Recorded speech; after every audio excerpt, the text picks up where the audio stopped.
বন্ধুরা, আজকে একটা নতুন গল্প নিয়ে আসলাম তোমাদের মাঝে। এটা সত্য এবং বাস্তব জীবনের ঘটনা।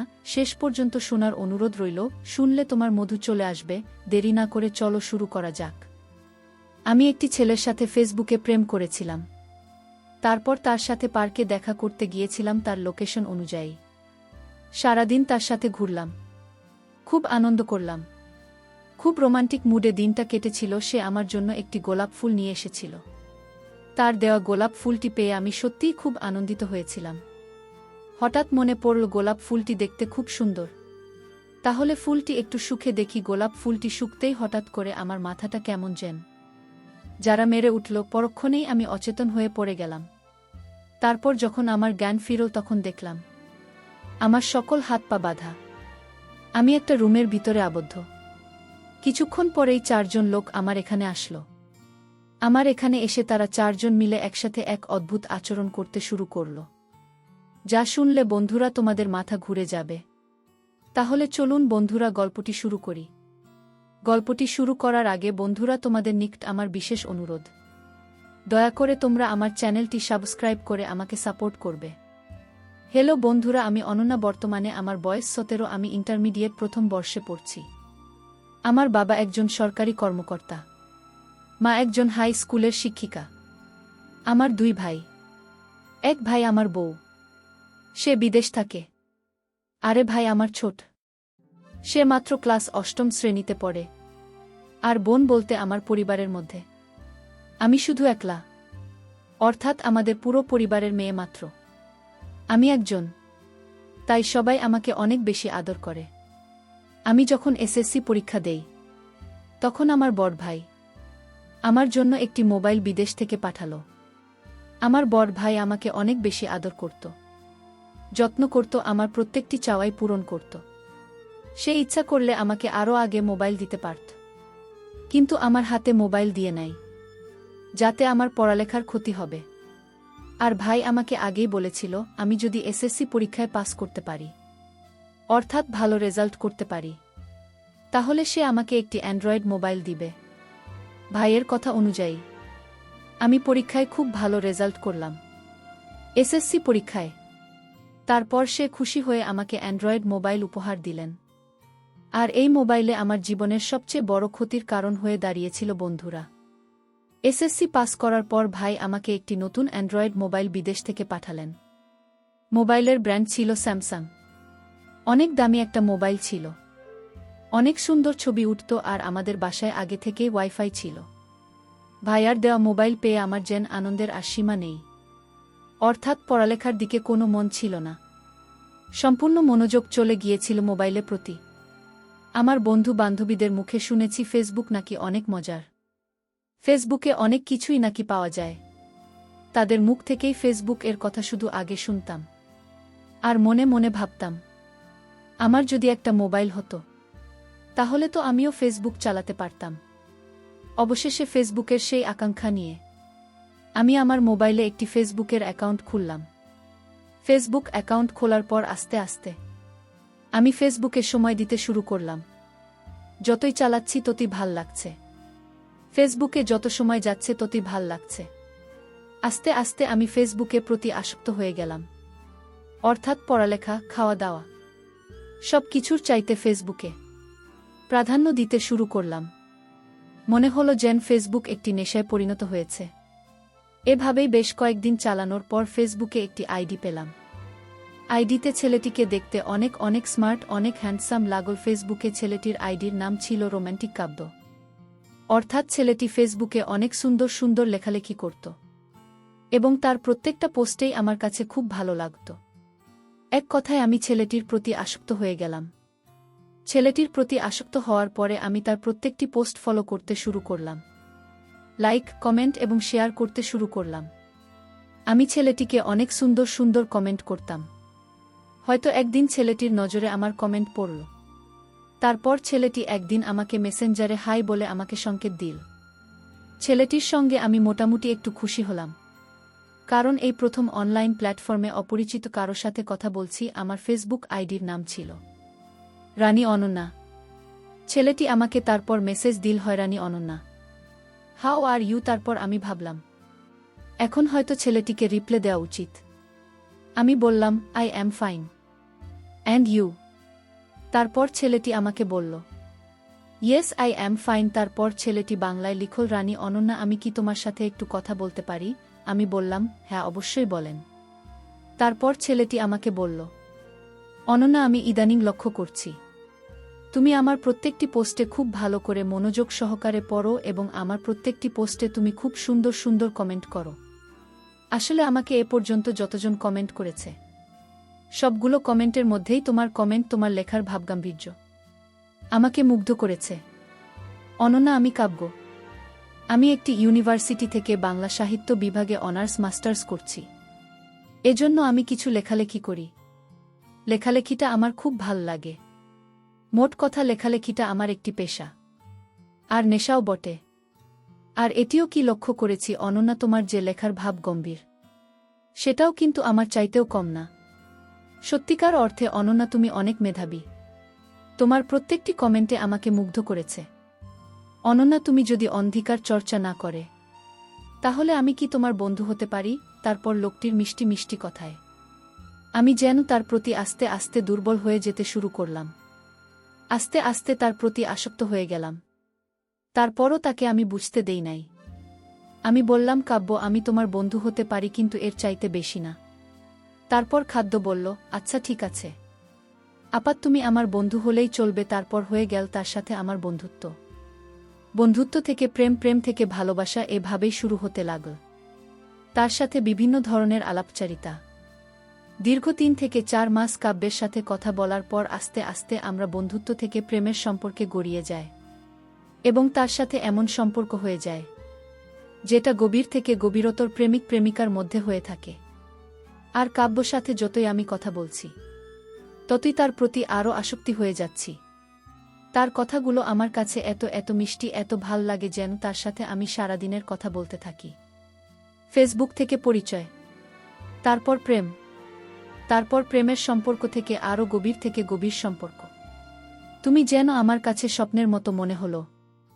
অপরিচিত একটা লোক কিভাবে আমার মনের মণিকোঠায় জায়গা করে নিল, ভাবতে আমার অবাক লাগে। কোনো দিন আমি কল্পনাও করি নাই যেরকম একটা অপরিচিত লোকের সাথে আমি কথা বলবো। কাব্যের সাথে আমার এরকম ধরনের সম্পর্ক হয়ে গেল যেটা আত্মার সম্পর্কের সাথে জড়িত। তারপর আমি ভাবলাম একদিন কাব্যকে পরীক্ষা করা যাক, সে আমাকে কতটুকু ভালোবাসেন। হঠাৎ আমি খুব মন খারাপ করে বললাম, কাব্য, আমার কিছু ভাল লাগছে না। তারপর কাব্য আমাকে বলল, কেন অনন্যা, কি হয়েছে তোমার? আমি বললাম, কাব্য, তোমাকে একটা সত্যি কথা বলবো। তুমি কি মন খারাপ করবে, না আমাকে ছেড়ে চলে যাবে? খাদ্য বলল, অনন্যা, কি হয়েছে তোমার? একটু পরিষ্কার করে আমাকে বলতো না? তোমার সাথে আমার যেরকম সম্পর্ক হয়েছে সেটা আত্মার সম্পর্ক, সেটা ছেড়ে কখনো চলে যাওয়া যায় না।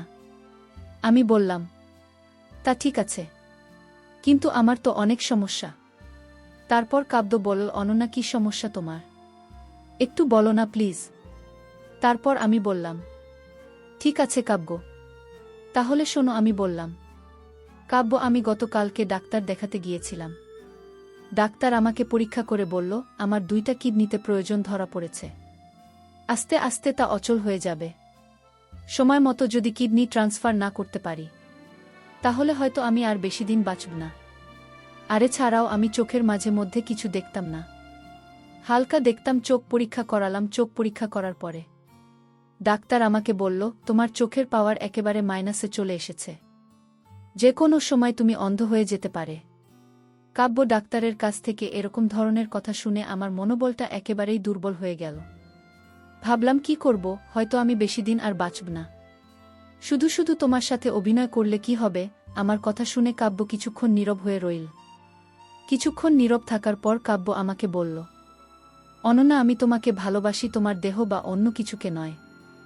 আমি ভালোবাসি তোমার মনকে। তুমি আমার মনের মধ্যে জিতে গেছ। বাঁচতে হলে আমরা একসাথে বাঁচব, মরলেও একসাথে মরব। অনন্যা, তুমি আমার জীবনের অস্তিত্ব হয়ে গেছ।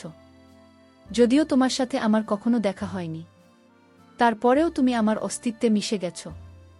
অন্য যদি তুমি কিছু মনে না করো, আমি তোমার সাথে খুব শীঘ্রই দেখা করতে চাই। কাব্যের মুখ থেকে এরকম ধরনের কথা শুনে আমার মনটা খুব উৎফুল্ল হয়ে গেল। আনন্দে নেচে উঠল। ভাবলাম সত্যিকার অর্থেই কাব্য আমাকে অনেক ভালোবাসে। যাই হোক, আমি যে সম্পূর্ণ সুস্থ শেষ সারপ্রাইজটা আমি কাব্যকে দেখা করে দিব। কাব্য আমার সাথে দেখা করার জন্য খুব জোরে সোরে তাগিদ দিচ্ছে। তারপর আমি বললাম, আচ্ছা ঠিক আছে কাব্য, আগামী শুক্রবার আমি তোমার সাথে দেখা করব। তারপর কাব্য আমাকে একটি জায়গার কথা বলল। সেই জায়গায় আমি আসতে, জায়গাটা অবশ্যই আমার বাসা থেকে খুব একটা বেশি দূরে ছিল না। তারপর নির্দিষ্ট দিনে আমি কাব্যর সাথে দেখা করতে গেলাম। প্রথম দেখা প্রিয়জনের সাথে। প্রথম দেখার অনুভূতি কিন্তু অন্যরকম। নিজেকে খুব ভালোভাবে সেজে গুজে উপস্থাপন করলাম। প্রিয়জনকে উপহার দেব বলে আমার সৌন্দর্যের যতগুলো জোশ আছে সবগুলো জোশই আমি ফুটিয়ে তোলার চেষ্টা করলাম। তারপর একটি ট্যাক্সি করে কাব্যের দেওয়া লোকেশন অনুযায়ী আমি চলে গেলাম। সেখানে গিয়ে দেখি কাব্য একটি তাজা গোলাপ ফুল নিয়ে আমার জন্য দাঁড়িয়ে রইল। কিন্তু আমি কখনো বুঝতে পারি নাই যে এই গোলাপ ফুলটি যদি আমি শুনতে চাই, তাহলে আমি আমার জীবনের সবচেয়ে বড় ভুল করব। আর তাছাড়াও কাব্য যদিও আমার অপরিচিত, তারপরেও তাকে আমি অনেক বেশি বিশ্বাস করে ফেলেছিলাম। যে বিশ্বাস, তার ফলেই আমার অনেক বড় মাসুল দিতে হয়েছিল। যা হোক বন্ধুরা, কাব্য আমাকে একটি পার্কের লোকেশন দিল। আমি সেই পার্কে চলে গেলাম। কাব্যকে নিয়ে অনেকক্ষণ গল্প করলাম, অনেকক্ষণ কথা বললাম। তাকে যতই দেখছি ততই মুগ্ধ হয়ে যাচ্ছি, এবং আমাকে পাওয়ার জন্য তার যে আকাঙ্ক্ষা, সেই আকাঙ্ক্ষা দেখে আমি সত্যিই বিস্ময় হয়ে গেলাম। খুব আনন্দঘন মুহূর্ত অবস্থায় কাব্যের সাথে আমার সময়গুলো কাটছিল। তারপর আমি ভাবলাম, তাহলে কাব্য কি আমার সত্যি কথাটা এখন বলা প্রয়োজন? আমি কাব্যকে বললাম, কাব্য, সেদিন যে আমি তোমাকে বলেছিলাম আমার কিডনি ড্যামেজ হয়ে গেছে, আমি অসুস্থ, আমি চোখে কম দেখি, এগুলো সবই ছিল আমার নাটক। আসলে তোমাকে আজকে আমি সারপ্রাইজ দেব বলেই সেদিন সেই নাটকটা করেছিলাম। সত্যি কথা বলতে কাব্য, আমি তোমাকে পরীক্ষা করেছিলাম তুমি আমাকে কতটুকু ভালোবাসো। তুমি আমার পরীক্ষায় পাস করেছ, এখন তোমাকে আর আমার ভালোবাসতে কোনো আপত্তি নেই। কাব্য, আমি তোমাকে অনেক ভালোবাসি, মন থেকে, হৃদয় থেকে। তারপর কাব্যর সাথে পার্কের মধ্যে দুজনে বসে রোম্যান্টিক মুডে আলাপচারিতা চালিয়ে যেতে লাগলাম। ঠিক এই মুহূর্তে কেন জানি আমার মনে হলো কাব্যের দেওয়া গোলাপটা হাতে নিয়ে আমি ঘুরছি। মনে হলো গোলাপটা আমার নাকের কাছে নিয়ে একটু সুখী। গোলাপটা নাকের কাছে নিয়ে শুকতে আমার মাথাটা কেমন জানি যারা মেরে উঠল। আমি ভাবলাম হয়তো এটা স্বাভাবিক, মাঝে মধ্যে আমার এরকম হয়। কিন্তু ঘটনাটা হয়ে গেল উল্টা। এর প্রায় আধ ঘন্টা পরে আমার হুঁশ চলে গেল। আমি অচেতন হয়ে পড়ে রইলাম। তারপর আর কিছু বলতে পারি না। যখন আমার জ্ঞান ফিরল তখন আমি দেখলাম আমি একটা ঘরের মধ্যে বন্দি, চতুর্দিকে বন্ধ। আমি কোথায় আছি সেটা আমি জানি না। একটা রুমের মধ্যে আমি বন্দি। আমার হাত মুখ সম্পূর্ণ বাধা, চিৎকার দেব যে সেই অবস্থাও নেই। রুমের মধ্যে চতুর্দিকে অন্ধকার, উপরে একটা ড্রিম লাইট জ্বালানো। এরকম ভয়ানক অবস্থা দেখে আমি ভয়ে আতঙ্কিত হয়ে গেলাম। আমার মোবাইলটাও তারা নিয়ে গেল। আমি যে সময়টা কতটা বাজে সেটাও বুঝতে পারছি না। অন্ধকার একটা রুমের মধ্যে আমি আবদ্ধ, মনের মধ্যে শুধু তখন ভয় আর ভয় কাজ করছিল। কিছুক্ষণ পর আমি অনুমান করলাম রাত তখন 1-1টা থেকে 1-2টা বাজে। তখন 4 জন লোক রুমে প্রবেশ করল। আর এদিকে আমার হাত মুখ সব কিছু বাধা অবস্থায় আছে। আমি তাদেরকে দেখে ভয়ে অজ্ঞান হওয়ার মতো অবস্থা হয়ে গেল। মনে হচ্ছিল আমার দম বন্ধ হয়ে যাচ্ছে, আকাশ ভেঙে আমার উপরে পড়ে গেছে। এই 4 জনের মধ্যে কাব্য ছিল। আমি তখন কাব্যকে বললাম, কাব্য, আমি তোমাকে অনেক ভালোবাসি। তোমাকে বিশ্বাস করে আমি গোপনে আডালে আবডালে তোমার সাথে দেখা করতে এসেছি। আর তুমি আমার সাথে এরকম করতে পারলে? কাব্য, আমার খুব ভয় করছে, আমাকে এখান থেকে প্লিজ যেতে দাও। কাব্য আমার কথা শুনে একেবারে স্তব্ধ হয়ে গেল। কিন্তু তার মনটা যে এত শক্ত তা আমি কখনো বুঝতে পারিনি। আসলে দুষ্টু লোকের মিষ্টি কথায় এটাই সত্য। 4 জন লোক, তাদের উদ্দেশ্য খুবই খারাপ ছিল। আমি কখনো কল্পনাও করতে পারিনি কাব্যের সাথে ফেসবুকে প্রেম করার ফলে আমার জীবনে এরকম করুণ পরিণতি আসবে আমি কখনো কল্পনাও করতে পারিনি। প্রথমে তারা আমাকে খুব ভালোভাবে প্রস্তাব করল আমি যাতে 4 জনকেই খুব ভালোভাবে স্বেচ্ছায় খুশি করি। আমি যেন তাদের সাথে স্বেচ্ছায় একটু আনন্দ বিনোদন করি। তাদের এখান থেকে আমি এরকম প্রস্তাব পেয়ে আমার মাথায় যেন আকাশ ভেঙে পড়ার মতো অবস্থা হলো। আমি তাদেরকে অনেক কাকুতি মিনতি করেছিলাম, কিন্তু আমার কোনো কাকুতি মিনতি তারা কোনো কানে নিল না। ঠিক এই অবস্থায় আমি কি করব বুঝতে পারছিলাম না। মনে মনে ভাবছিলাম, আমি কাব্যকে ভালোবেসেছিলাম। শুধু কাব্য যদি আমার সাথে এরকম করত তাহলে কোনো সমস্যা ছিল না, কিন্তু কাব্য যে আমার সাথে এরকম একটা গেম খেলবে তা আমি কখনো কল্পনাও করতে পারি নাই। সে তো তার ইচ্ছা পূরণ করবেই, সাথে সাথে আরও 3 জনকে আমাকে দিয়ে ইচ্ছে পূরণ করাবে। এটা ভাবতেই আমার গা ঘিন ঘিন করে ওঠে।